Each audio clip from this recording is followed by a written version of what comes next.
तो उन फेजेस को अब हम जरा दोबारा से यहाँ पे देखते हैं बेटा। तो पहला फेज था मेरे पास और वो है प्रोफेज।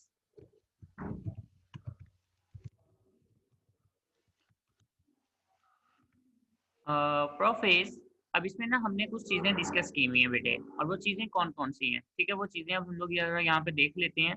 तो सबसे पहली बात है कि जो प्रोफेज में हम लोगों ने पढ़ा था, condensation of chromatin. Chromatin material की कंडेंसेशन होगी।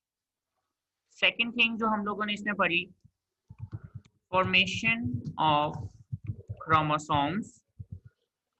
जी क्रोमोसोम्स बनेंगे इसके अंदर। थर्ड थिंग जो हम लोगों ने डिस्कस की, formation of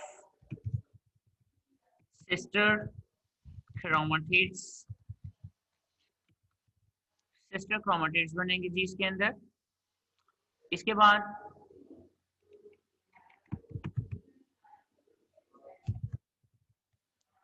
centromere and kinetochore. हमने ये पॉइंट पढ़ा हुआ था, सेंट्रोमेयर एंड काइनेटोकोर। इसके बाद formation of daughter centrosomes. Daughter centrosomes बनेंगे यहाँ पर। और इसके बाद moving of daughter centrosomes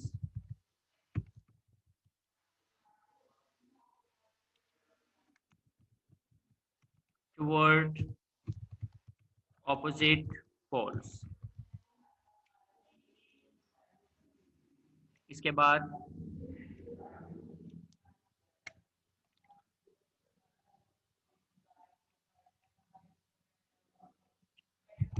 formation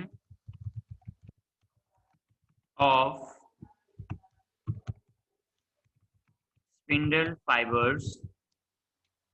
spindle fibres बनेंगे बेटे। एंड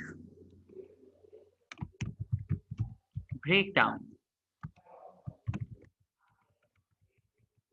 ऑफ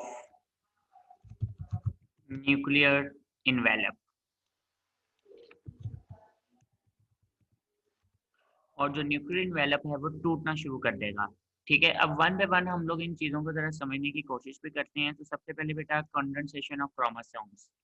क्रोमेटिन की condensation as we know that, ठीक है। मैं इतना सा हिस्सा जरा सेपरेट कर रहा हूँ ताकि हमें जो है ना वो समझ में जरा स्पेस मिल जाएगी। तो बेटा देखिए, ये मेरे पास लेट्स सपोज एक सेल है।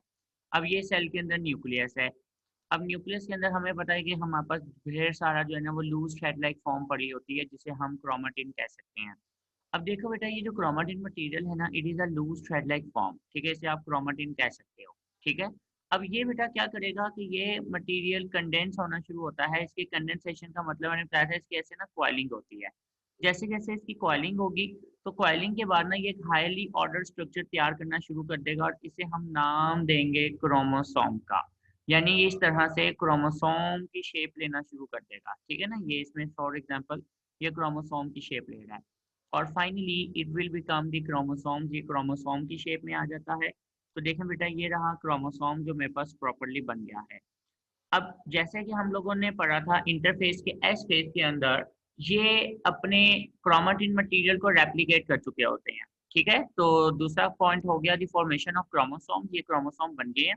अब देखो बेटा, ये अपना जो नेक्स्ट पार्ट है ये डेवलप करेगा, क्योंकि ये अपने क्रोमेटिन मटेरियल को रेप्लिकेट कर चुके होते हैं already in the S phase. तो लिहाजा यहाँ से ये एक अपना पेयर बनाता है। ये यहाँ पर एक इसका ये है, ये क्रोमोसोम हो गया, ठीक है। ये यहाँ से एक इसका पेयर बनेगा, और ये यहाँ से एक इसका पेयर बनेगा। Now they are called sister chromatids. हम इन्हें सिस्टर क्रोमेटिड्स का नाम देंगे, because they are the exact copy of each other, क्योंकि ये एक दूसरे की एग्जैक्ट क्या है, कॉपी है। इस वजह से हम इन्हें सिस्टर क्रोमेटिड्स का नाम देंगे। तो ये हमारे पास नेक्स्ट स्टेप आ जाता है the formation of sister chromatids. अब देखो बेटा, सेंट्रोमियर क्या चीज़ है और काइनेटोकोर क्या चीज़ है, अब हम लोग इसको समझते हैं। तो देखो बेटा, ये मेरे पास क्रोमोसोम आ गया, ठीक है। ये इसका एक सेंट्रल पॉइंट है जिसके साथ ये जुड़ा हुआ है। और यानी कि ये मेरे पास इसका सेंट्रल रीजन है जिसके साथ ये अटैच है, और ये इसके ऊपर एक पेयर आएगा, ये इसके साथ इसका सिस्टर क्रोमेटिड। और यहाँ पर भी हम सेम ऐसे ही इसको बिल्ड करेंगे, और यहाँ पर भी सेम हम इसको ऐसे ही बिल्ड करेंगे। अब देखो बेटा, यहाँ पर जो है ना हमारे पास एक छोटा सा पॉइंट प्रोटीन आ जाती है जिसे हम नाम देंगे कैनेटोकॉर। ये जो मैं बना रहा हूँ ये कैनेटोकॉर है, और ये जो आप रीजन देख रहे हैं ना, ये जो सेंट्रल रीजन है इसे हम नाम देंगे सेंट्रोमेयर। यानी ये both sister chromatids connected with a common region which is called centromere. ये दोनों एक सेंट्रोमेयर के साथ जुड़ी हुई होती हैं, और इनके दरमियान में ये प्रोटीन्स होती हैं जो मैंने ब्लैक कलर से रिप्रेजेंट की हुई हैं, दे आर कॉल्ड कैनेटोकॉर्ड। हम इन्हें कैनेटोकॉर्ड कह सकते हैं, ठीक है। कैनेटोकॉर्ड बेसिकली ये वो पॉइंट होता है जहां पर स्पिंडल फाइबर्स ने जाकर अटैच होना होगा। यहाँ पर ना स्पिंडल फाइबर्स ने अटैच होना होता है। तो this is a protein structure where spindle fibre have to attach, जहां पर स्पिंडल फाइबर्स ने जुड़ना है। तो इस स्ट्रक्चर को हम कैनेटोकॉर्ड का नाम देंगे।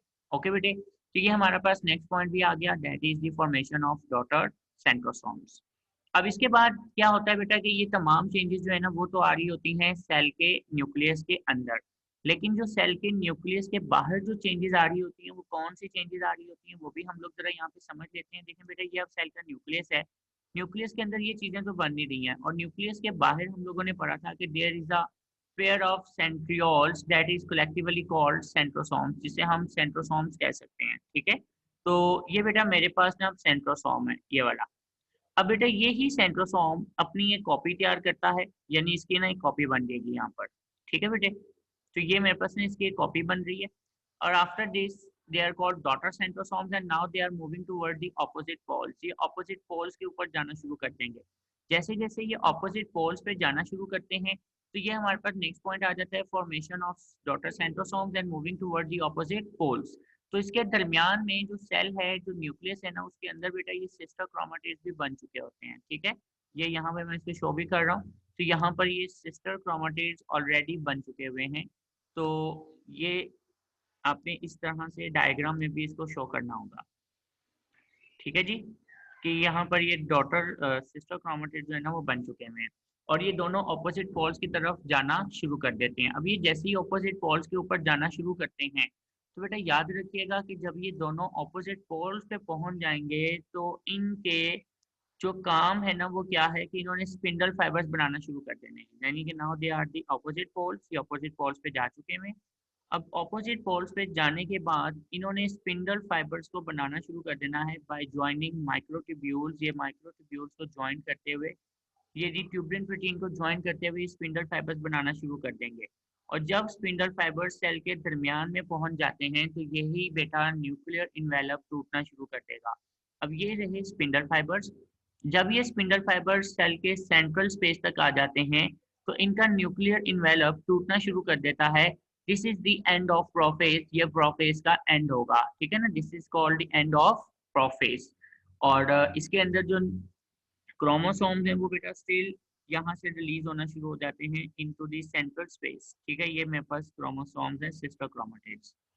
सो ये आपके पास प्रोफेज का एंड होगा, ठीक है। तो ये हमारा आज का टॉपिक था बेटे प्रोफेज के लिहाज से।